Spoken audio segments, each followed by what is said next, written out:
The journey towards the actualization of the political dreams of Senator Victor Umeh in the 2015 Anambra Central Senatorial election was marred with incessant litigations by the opposition party.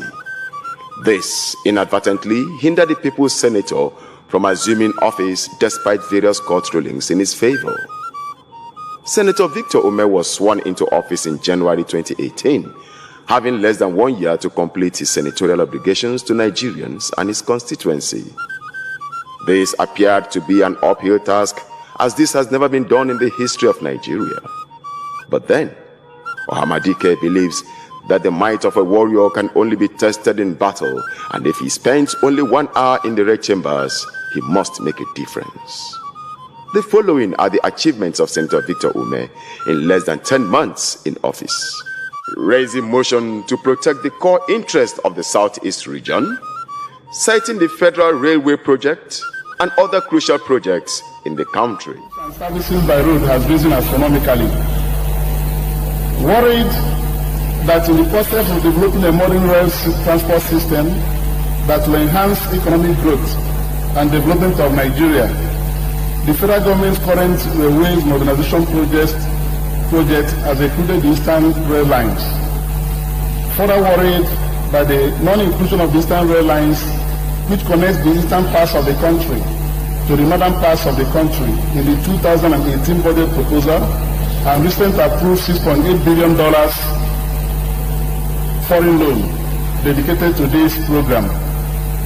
Convinced that the people of the southeast and south-south of Nigeria will continue to feel neglected if the Eastern Rail Lines, outdated narrow gauge rails, are not converted to standard gauge rails. Further convinced that the Senate's intervention in reviving the Eastern Railways will foster sustainable socio-economic relationship with the people of the southeast, south-south, and other parts of Nigeria, and promote national integration, ultimately boost the Nigerian economy and give a sense of belonging to users of the Eastern Rail Lines. The Senate accordingly resolves to call on the federal government to restore services on the Eastern Rail Lines, which is currently out of use. The Senate resolves to call on the federal government to include the Eastern Rail Lines in its ongoing railway standardization program and reflect them in 2018 appropriation bill for implementation, and urge the federal government to include the Eastern Rail Lines of Nigerian Railways as one of the beneficiaries of the $6.8 billion loan approved towards the standardization and modernization of the Nigerian railways. Finally, I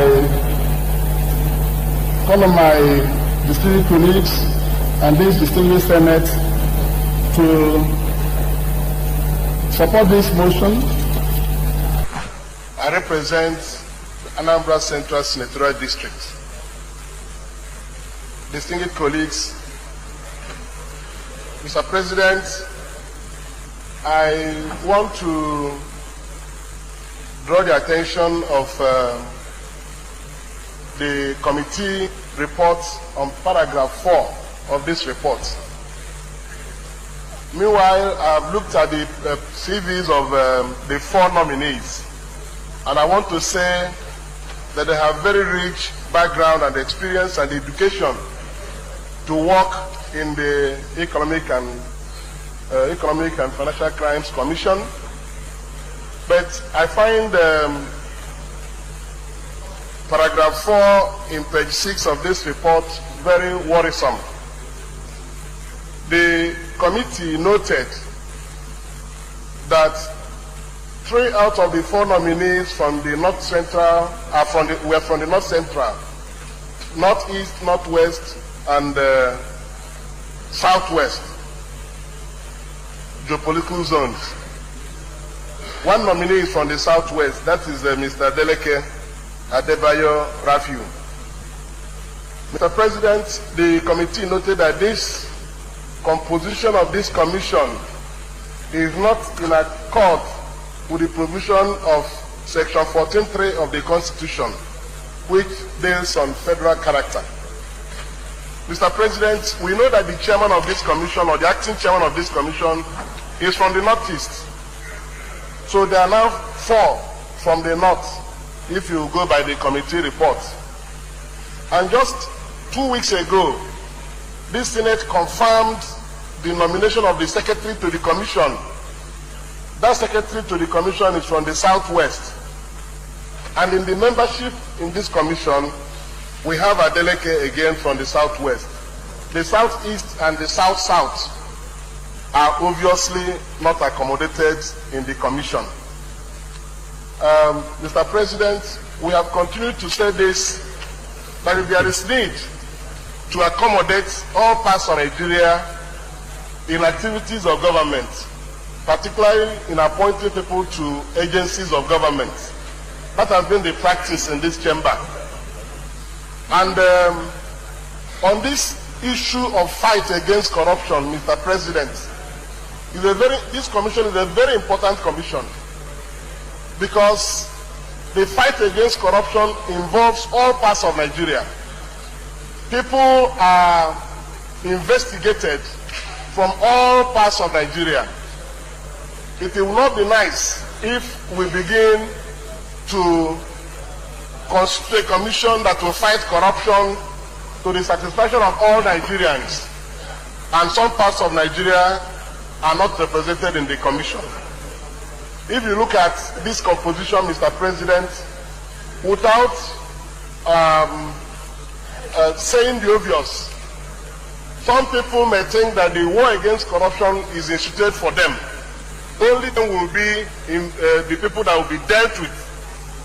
Because in an agency like this, the absence of a representative from the South-South and the Southeast can show you clearly that if you are the one to be investigated, you will come into the commission, you won't even see somebody to tell you good morning before they take your briefcase from you. So I think it is important that in doing this, particularly the committee observed it, that there is need to take people from the other geopolitical zones into the commission. I know there may be constraints as to number, but if we have a chairman from the Northeast, we go again to have a member from the Northeast. We have a secretary from the Southwest. We go and take a member from the Southwest. Mr. President, this thing is not good. I want us to bear this in mind, that in dealing with important issues like this, corruption is the serious challenge Nigeria is facing. And people who will fight corruption in this country will be drawn from all the parts of the country. So that if they're investigating somebody from the Northeast, for example, there is a chairman from the Northeast from that commission, there is a member from the Northeast. Somebody from the South-South should be able to ask important questions about the suspect. Somebody from the Southeast should ask important questions about the suspect, vice versa. If you have somebody from the Southeast that's being investigated, somebody from the Northeast who is the chairman should make sure that that person is properly investigated.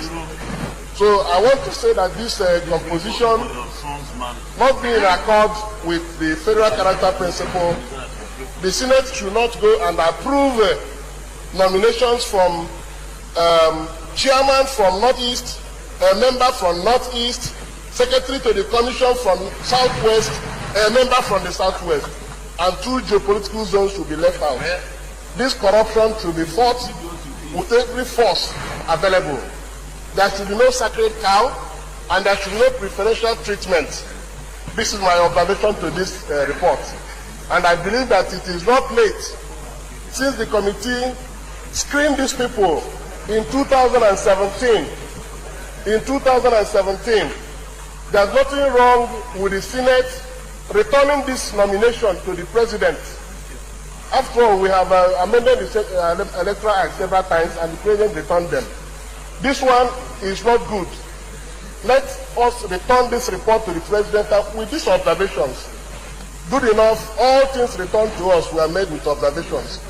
The Senate should be bold enough to return these nominations to the President with observations that Lawan Maman is from Northeast, and the acting chairman of the commission is from Northeast. And another observation that Mr. Adeleke Adebayo, a member nominated, is from the Southwest, and that we have approved a secretary to the commission from Southwest. We will further observe that the South-South and the Southeast have nobody in this commission. This war against corruption is against everybody that is corrupt. There should be no preferential treatment in the management and running of EFCC. I so submit with utmost respect to my distinguished colleagues in this chamber. Let us not proceed as if we see good people who say yes. Human beings have the tendencies of preferential treatment to their brothers, and we will not allow that in EFCC. So I would like these nominations to be stood down and returned with these observations, so that the president will draw members from South-South and South-East. We heard when security issues are tabled before the council, people make contributions. The case of the Southeast with IPOB was a case where there was no representation from anybody from that zone. IPOB was immediately branded a terrorist organization, and they took a decision to go to court to proscribe it. There was no voice to say, no, these people are not terrorist organization. They don't belong to terrorist organization. There was nobody.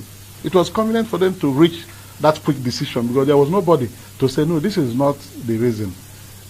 These people are agitating for attention to their plight as a people. Why can't you find a way of dialoguing with these people? People who are not killing anybody. Government quickly moved on and branded them terrorists and went ahead to go to the court to get them proscribed. Why has government not taken equal measure on the issue of these headsmen killing people everywhere? That is the problem Nigeria has. They want somebody to say it. Please, Mr. President, I think the security chiefs should apply equal measure in dealing with this problem. Any place we have killings, they should move there and apprehend the people and disarm them and recover these AK-47s that they use to kill people. If they cannot do it, it means that they are being encouraged to continue the killings. Many Nigerians have been frustrated, even elder statesmen, speaking the language they ought not to speak, that people should defend themselves. Is that our mantra, that people should defend themselves? The security language is that the security people should defend the people. There are people who are authorized to carry arms. State has been in the news.